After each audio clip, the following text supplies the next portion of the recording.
اس میں کوئی شک نہیں سلام کرنے سے محبت بڑھتی ہے۔ صحیح مسلم کتاب الایمان میں حدیث موجود ہے، افشوا السلام بینکم۔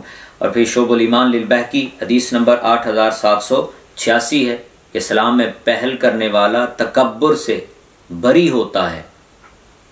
لیکن مسجد میں آپ جب جائیں تو وہاں پہ لوگ کوئی نوافل میں مشغول ہے، کوئی سنن پڑھ رہا ہے اور کوئی ذکر و اذکار میں مشغول ہے، تو اونچی آواز سے سلام کہنے سے آپ باز رہیں، نہ کریں اونچی آواز میں سلام۔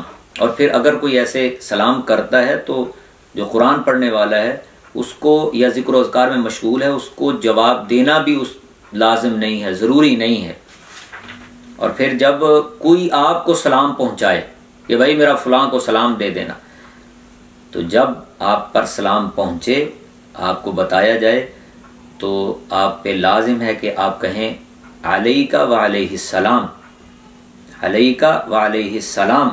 یہ رد المحتار جلد 9 صفحہ 685 پہ امام ابن عابدین شامی علیہ رحمہ نے بیان فرمایا۔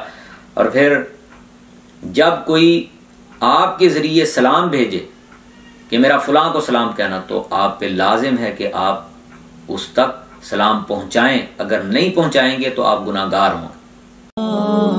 مفتی صاحب کے چینل کو سبسکرائب کریں۔